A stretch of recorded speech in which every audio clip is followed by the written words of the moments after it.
Bismillah, walhamdulillah, wassalatu wassalamu ala rasulillah Sayyidina Muhammad ibn Abdullah sallallahu alaihi wasallam wa ala alihi wa sahbihi wa man tabi'ahu wa wala hawla wala quwwata illa billah.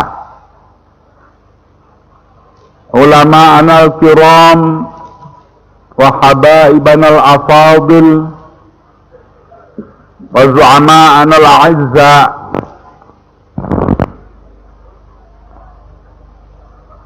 khususipun lali lupa kalau presiden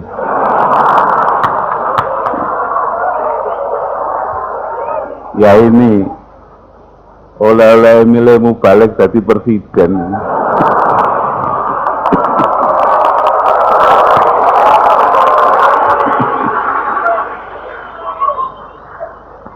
Terutama kepada keluarga besar Pondok Pesantren Tegarjo, khususnya kepada para pengasuhnya yang dipimpin oleh Kiai Abdurrahman Khudori yang dulu waktu saya mondok di sini terkenal dengan nama Mas Dur.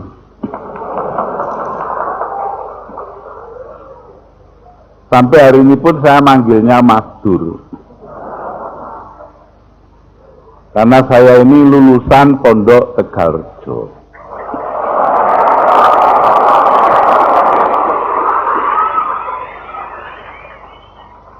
Pondok ini telah memberikan kepada saya banyak pelajaran dalam menempuh arus kehidupan. Tetapi terutama pelajaran yang terbesar adalah rasa kemanusiaan yang harus tumbuh pada diri kita. Saya dengar di sini bahwa adik Kiai Abdurrahman Khudori manggil saya dulu Mas Mo. Itu kalau dimintai orang pangestu mendirikan masjid, jawabnya selalu apa tempat sampean sudah ada gamelan.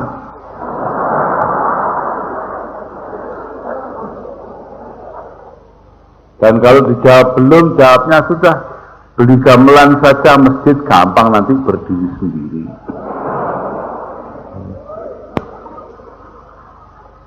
Ini artinya apa? Pondok Tegarjo telah berhasil menanamkan dalam diri kita semua rasa kecintaan kepada budaya daerah, kepada budaya kita sendiri, di samping mengembangkan ilmu-ilmu agama yang kita ingini. Jadi kalau para ulama mengajarkan funun atau ilmu-ilmu yang 14 yang ada di dalam Itmamud Diroyah dari Al-Imam Abdurrahman As-Sayuti, maka itu tidak lain adalah berkat perjuangan para sepuh kita. Kalau di Tegarjo ini oleh guru saya almarhum Kiai Khudori. Beliaulah yang menanamkan hal itu kepada kita, sehingga akhirnya kita semua menjadi manusia yang seperti sekarang.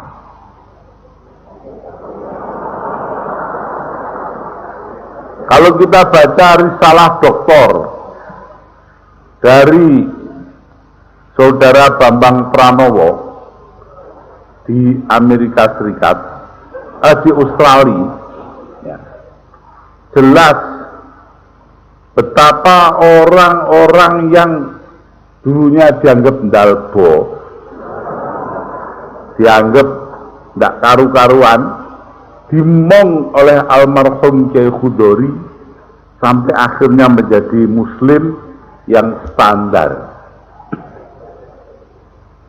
Coba toh kita ingat ditepus, oh guyu bilang tepus. Saya di sini nih hafal semua. Lor sana ada macanan,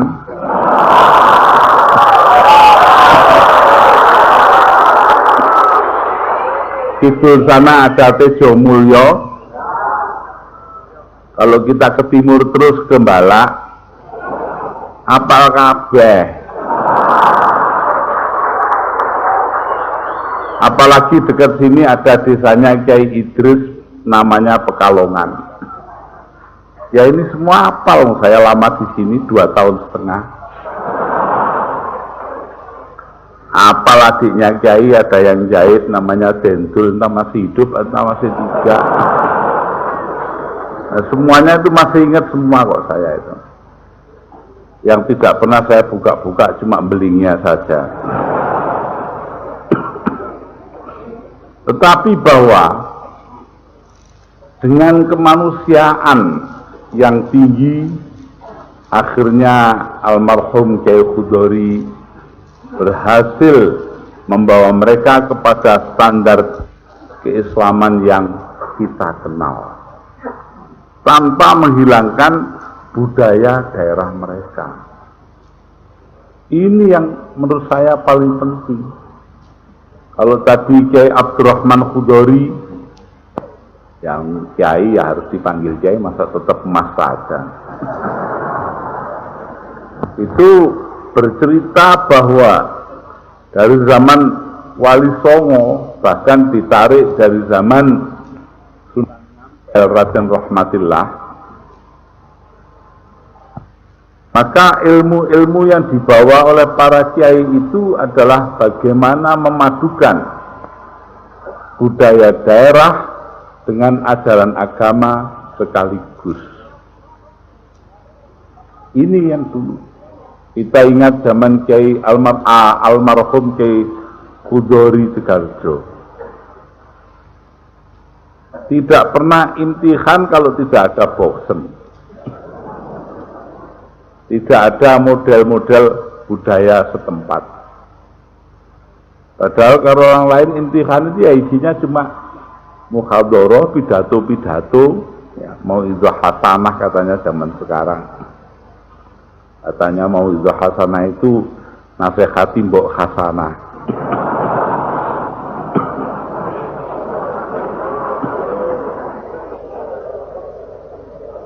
Nah itu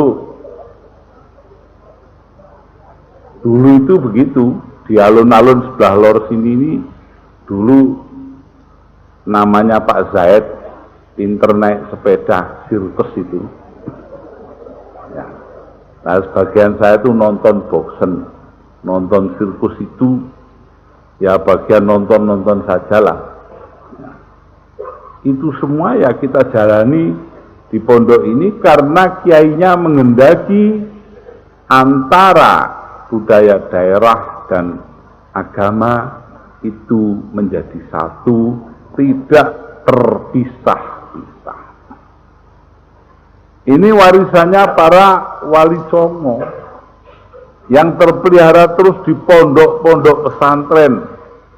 Inilah yang mungkin oleh Kiai Abdurrahman Khudori tadi dinyatakan sebagai pondok pesantren harus tetap ada, harus dikembangkan sejauh mungkin. Bukan bentuk sekolahnya, jiwa pondoknya. Jadi menurut saya ini penting sekali kita pegang. Karena kalau tidak ingat itu, maka pondok bisa menjadi sarang bencana. Kenapa sarang bencana? Kita ingat beberapa pondok, terus terang sajalah, saya ini tanpa testing aling-aling biasanya. Muni ya, kemarin dimarahi gara-gara taman kanak-kanak.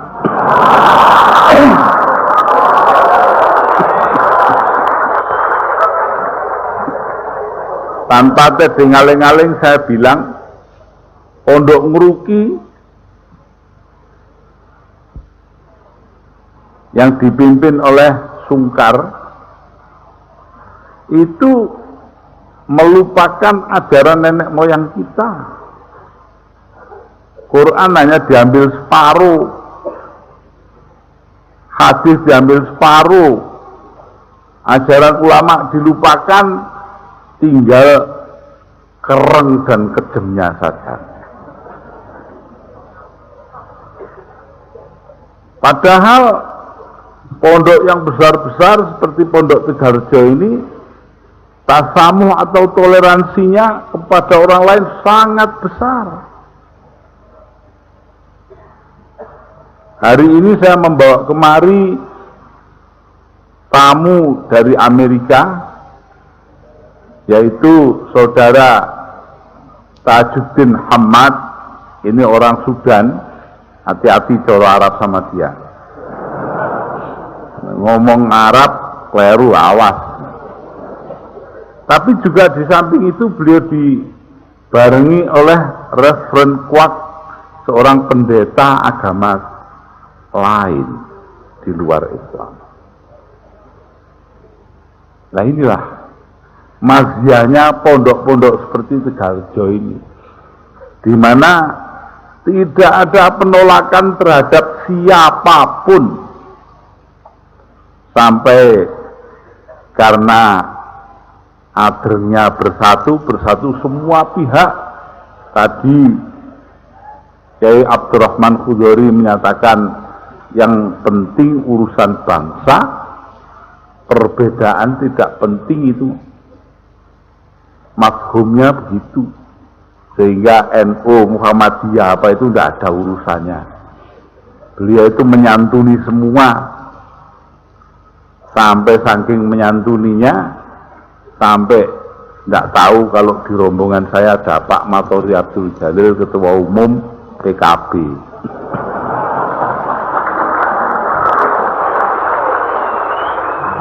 Padahal Kiai Abdurrahman Khudori ini Rois Majelis Syuronya PKB Jawa Tengah.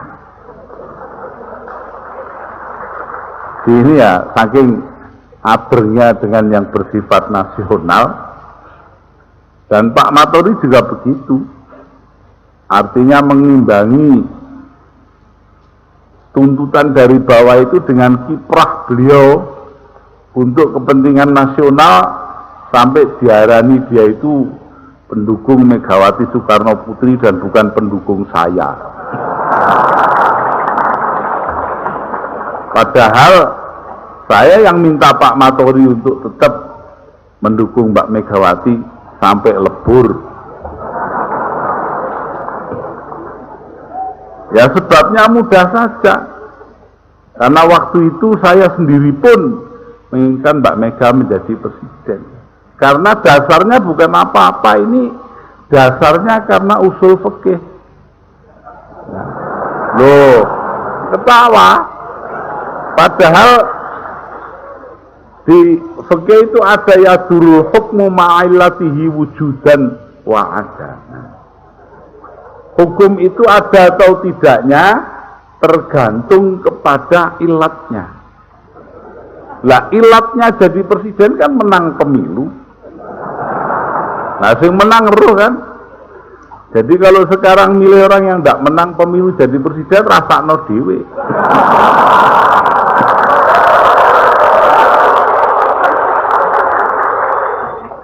Karena itu kalau saya menghormati Mbak Mega, jangan heran karena saya menghormati usul fikih. Dan itu didikan dari mana? Saya belajar begitu tuh ya di Tegarjo ini.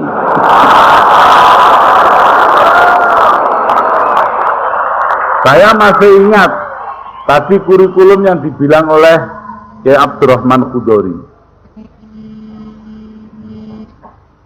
yaitu di bawah kita belajar Safinatun Najah. Lo nguyu, mesti iya. Kemudian setelah itu yang kedua itu Amriti Nahwu itu, ya, Kemudian yang ketiga Alfiyatu bin Malik dengan Minhajul Qawim. Yang keempat itu tahun keempat itu Jahrul Maknun dengan Fathul Wahhab. Yang kelima itu Qalyubi wa Umairah atau Muhalla, disertai oleh Jawharatul Maknun. Yang kelima itu yang keenam itu belajar usul fikih Lataiful Isyarat. Saya ngaji usul fikih itu ya cuma Lataiful Isyarat itu tok, kena gawe sangu politik sak urip-urip.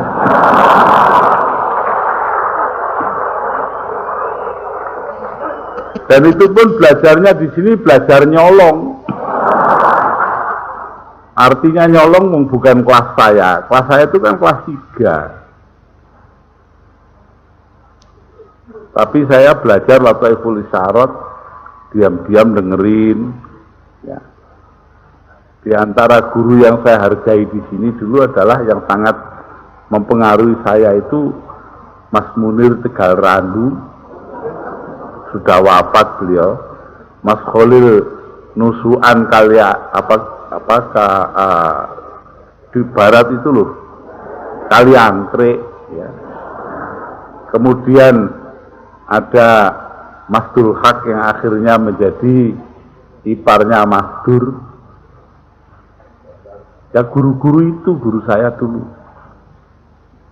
Nah baru pada tahun itu tadi kelima, keenam itu belajar Bukhari Muslim dengan Lataiful Isyarat.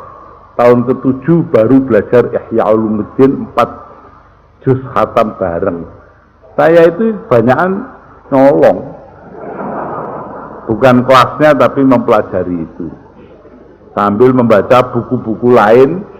Tidak tahu apa masih ada yang ketinggalan di sini apa tidak. Sebab saya juga belajar di sini, belajar buku-buku, diantaranya tulisannya Vladimir Ilyich Lenin, ya, yaitu penyakit kiri kekanak-kanakan. Kalau mau jadi pejuang jangan sok mau hasil pada waktu kita hidup, mungkin kita sudah mati baru berhasil. Juga belajar dari Mao Zedong yang akhirnya dikenal Mao Zedong, kekuasaan lahir dari laras senapang. Itu semua saya pelajari di sini.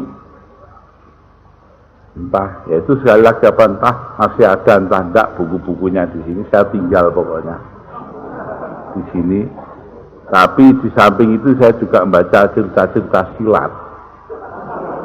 Masih ingat saya tuh ngambil tiap minggu turun ke Magelang ngambil buku, mengambil majalah Star Weekly, di mana di dalamnya itu ada cerita tentang judulnya Kim Chua Kiam. Tentang Wan Cinci, ada Cinoto itu kan. Nah itu, ya itu tiap minggu saya turun ke sana, terus balik bawa majalah itu baca itu. Itu semua mengingatkan saya pada masa-masa berada di Pondok Pesantren. Masa-masa yang dikatakan orang masa formatif. Saya umur 15 tahunan. Ya, tapi mempelajari itu semua yang ilmu agamanya maupun memperhatikan bagaimana almarhum Kyai Khudori memperlakukan orang dengan demokratis dan dengan keterbukaan yang luar biasa. Semua itu memberi bekas yang dalam. Kalau sekarang sampai jadi presiden itu ya banyak warisan dari dia.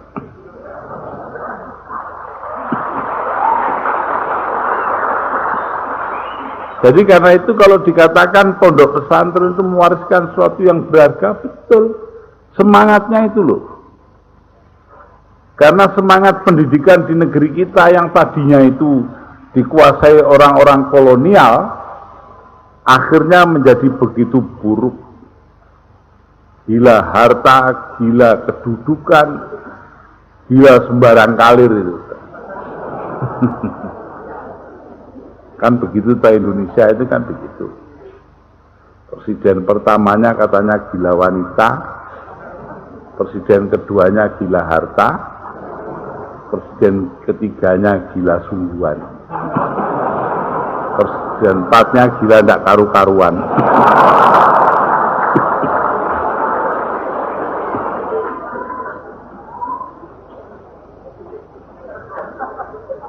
Nah itu. Jadi karena itu saya melihat bahwa warisan Wali Songo yang paling berharga, warisan pondok-pondok pesantren dari zamannya Samudra Pasai dibawa ke sini semua adalah kecintaan kepada kemanusiaan. Dan ini datangnya dari negeri yang juga cinta kemanusiaan, negeri Arab. Yang gersang seperti itu tapi cinta kepada kemanusiaan. Perhatikanlah orang seperti Imam Al-Farahidi, Al-Khalil Ibnu Ahmad Al-Farahidi, Sahibu Qamusil Ain, menulis buku Qamusul Ain, 2 jilid, Kamus Al-Ain, dimulai dari huruf Ain, 2 jilid. Ini adalah baboknya ilmu. Karena dia mengambilnya dari mana? Dari filsafat Yunani.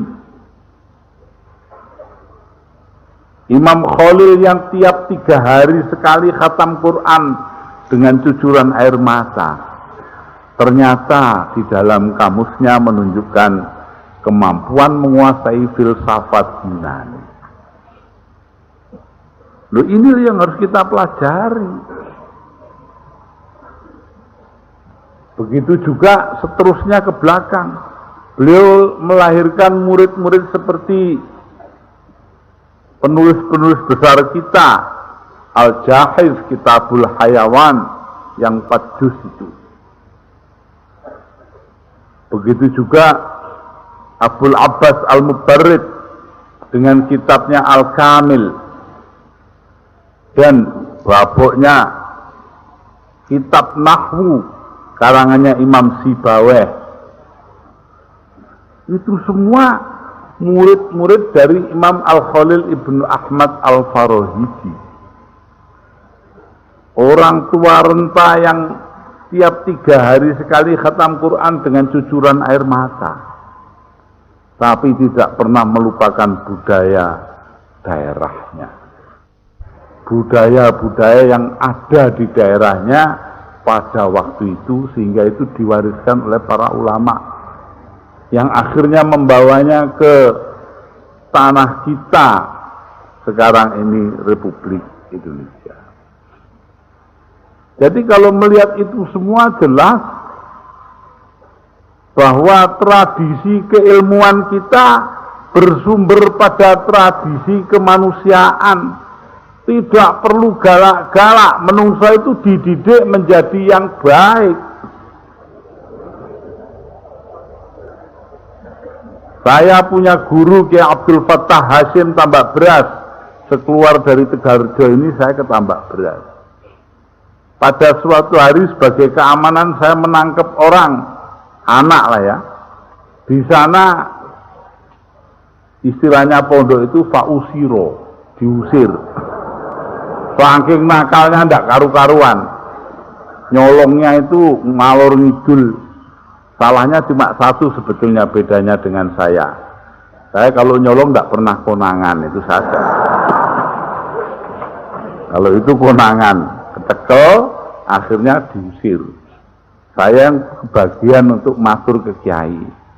Saya matur, anak ini tidak baik, namanya ini akan dikirimkan pulang. Jawab beliau sangat mencengangkan, bagaikan jawaban dari almarhum Kiai Khudori Sekarjo. Apa jawabannya Kiai Abdul Fattah Hasyim? Loh, kalau anak ini jelek, saya sudah tahu sebelum sampean tahu. Aku dikandani bapaknya kok. La ilaha illallah. Apa sampean tidak malu mulangkan anak ini disuruh memperbaiki belum baik kok dikirim pulang? Masya Allah. besarnya kemanusiaan ini. Karena itu tidak usah heran Anda kalau saya mengatakan bahwa Pak Harto kita nyatakan bersalah kemudian kita ampuni, itu kan dasarnya dari situ, itu tuh ada contohnya.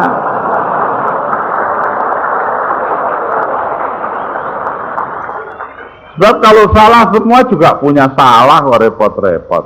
Sak negara salah kabeh. Ini. Jadi kemanusiaan satu dari almarhum Kiai Khudori Tegarjo, kedua dari almarhum Kiai Abdul Fattah Hasyim.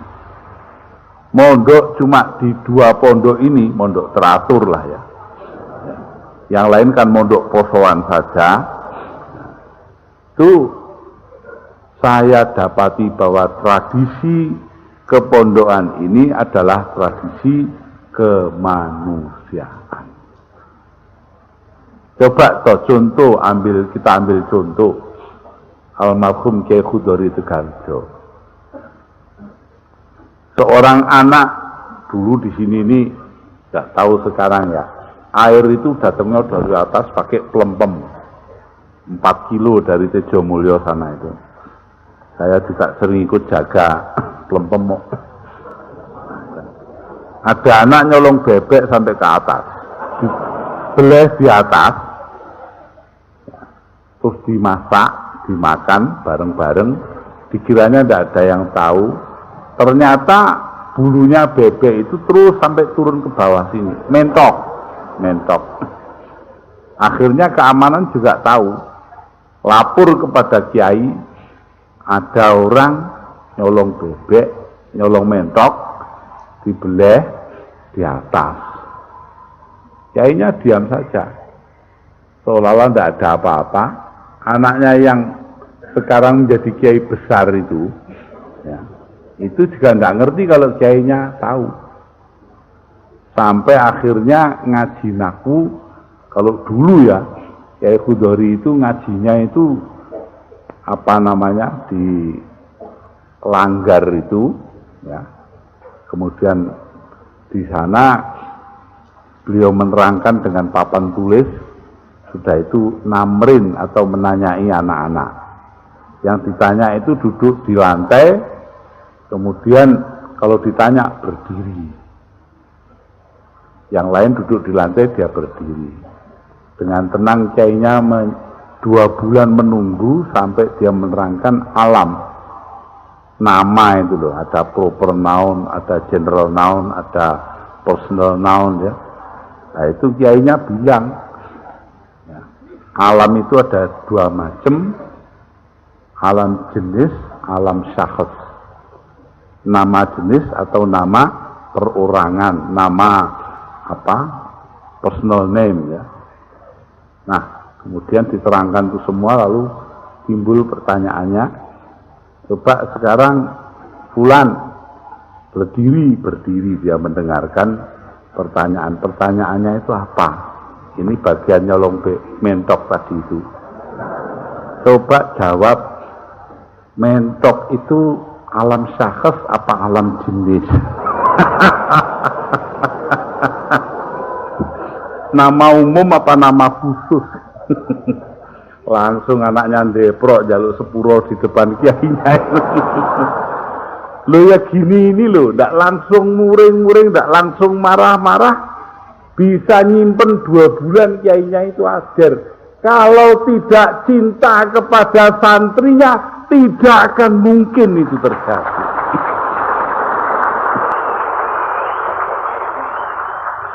Santri adalah penyerahan orang tua kepada guru.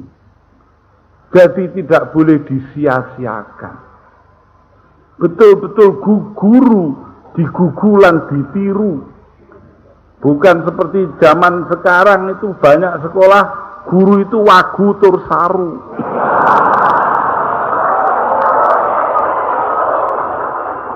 Jadi karena itu saya setuju dengan Ya Abdurrahman Khudori tadi, bahwa pondok pesantren haruslah menjadi contoh, menjadi pengingat moral menjadi penentu akhlak kita.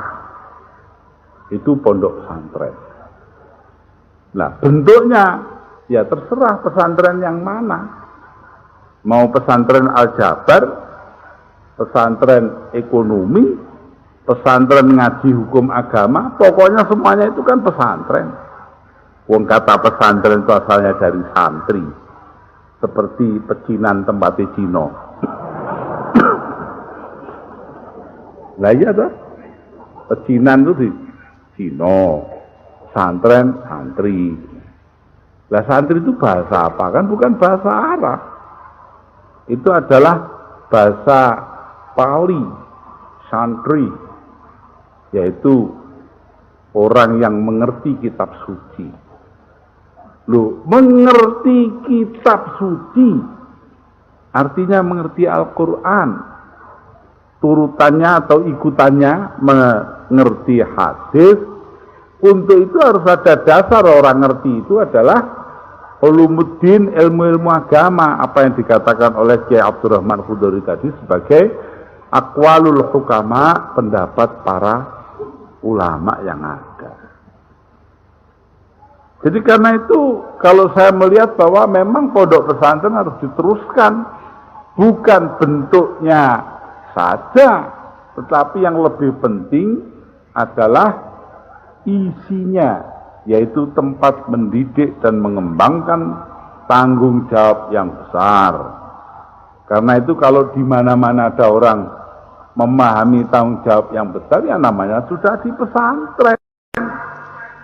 Perkara yang dipelajari itu mungkin kayak akabri di Tidar sana, ya itu kan soal pembagian pekerjaan saja.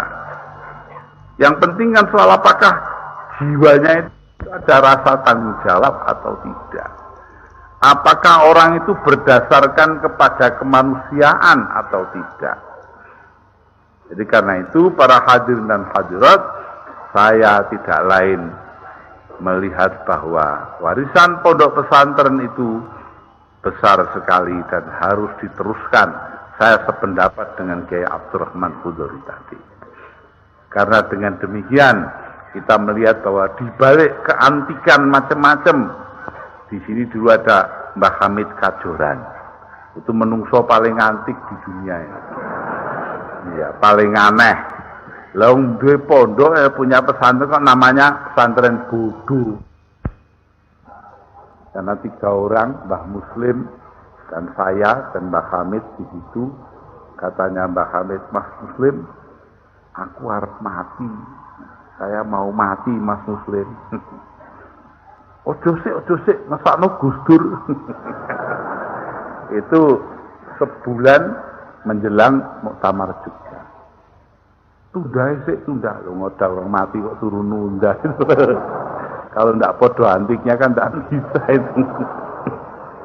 Ngono ya, tunda ya. Iya, tunda. Sakne Gus Dur. Dan akhirnya benar. Wafatnya itu adalah seminggu sebulan setelah muktamar. Nah, itu orang seperti Kiai Hamid Kajoran, Mbah Hamid Kajoran panggilan saya, mendirikan 6.000 langgar dan musola dan masjid di seluruh Kedu dan Banyumas Selatan selama hidup. Coba orang mendirikan 6.000, wong kita bikin satu aja tidak jadi-jadi. Ini warisannya. Kemanusiaan beliau itu loh, mikiri orang lain. Bikinkan pondok, bikinkan masjid, bikinkan langgar. Belum kita lihat kiai-kiai lain. Banyak yang antik-antik juga seperti di Gerabak dulu almarhum Mbah Mangli. Nah, itu kurang apa antiknya itu? Paling antik di dunia orang tidak apa-apa suruh jalan di dengan baju ke dalam air. Itu kurang apa? Saya pernah di Paris begitu. Tapi ya semuanya itu akhirnya menghasilkan ulama-ulama yang berperan besar, yang membentuk masyarakat yang membentuk akhlaknya orang banyak. Alhamdulillah kita bisa melihat buah kerja daripada Kiai Khudori almarhum di Tegarjo ini pada umat yang demikian banyak yang ada di sekitar kita. Mereka menghargai Tegarjo bukan karena apa-apa, tetapi karena jasanya Tegarjo untuk memelihara masyarakat ini. Jadi karena itu saya melihat dari situ, tidak usah jauh-jauh.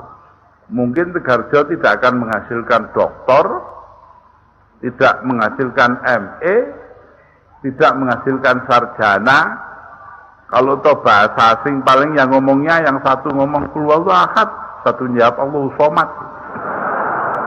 Ngomong-ngomong cara Arab katanya.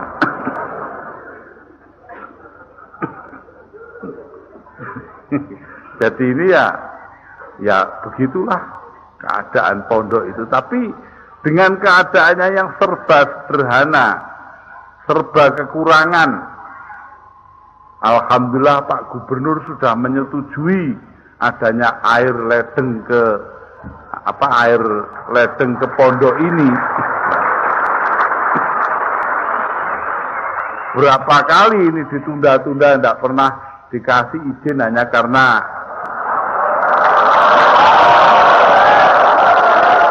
karena waktu itu gubernurnya keliru. Yang boleh, wong bukan nabi kok ya keliru ya biasa. Wong presiden aja bisa keliru, masa gubernur enggak? Maka ya waktu itu kan sederhana saja toh, supaya Kiai Abdurrahman Khudori tidak ikut P3 gitu saja toh.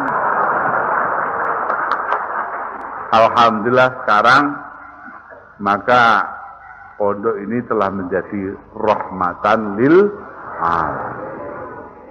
Karena itu saya terkenang itu semua kembali kemari. Tidak lain tidak bukan, kita harapkan mudah-mudahan pondok ini akan berlanjut terus. Tegarjo akan berhasil membentuk manusia-manusia yang berkemanusiaan, tetapi juga memiliki pandangan keagamaan yang luas. Begitu juga menguasai ilmu-ilmu agama yang ada. Dengan demikian maka tidak sia-sialah pendiri pondok ini walaupun baru 2 generasi, tetapi akan berjalan terus.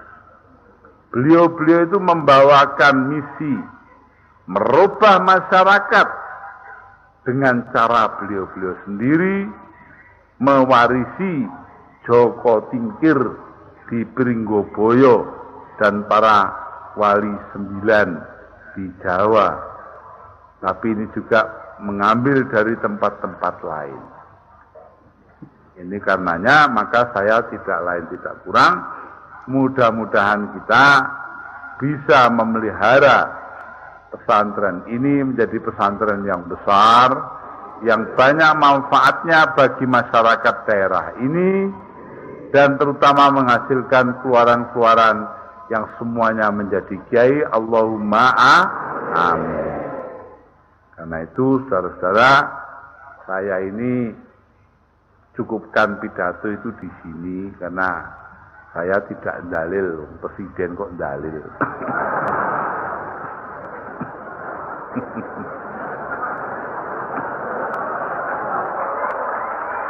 Ya, yang dalil itu kiai pondok. Presiden tidak usah dalil lah sudah. Ya. Kenapa? Karena kalau dalil itu nanti keterusan balik lagi jadi mubalik lagi. Karena itu para hadirin dan hadirat, tidak lain tidak bukan, kita harapkan tabarukan kepada para ulama, terutama kepada para habaib kita, dan kemudian lebih penting lagi bagaimana mencetak ulama-ulama masa datang, yaitu pembentuk akhlak masyarakat yang benar, karena di hadapan kita terbentang tantangan-tantangan yang berat. Bagaimana memajukan diri kita tetapi sekaligus tidak kehilangan yang sudah ada. Al-muhafazatu 'alal qadimis shalih wal akhdhu bil jadidil aslah. Ini bukan dalil. Akhirnya sekali lagi saya ucapkan selamat berimtihan, selamat bertutup tahun, dan marilah kita semua selamat membangun. Wassalamualaikum warahmatullahi wabarakatuh.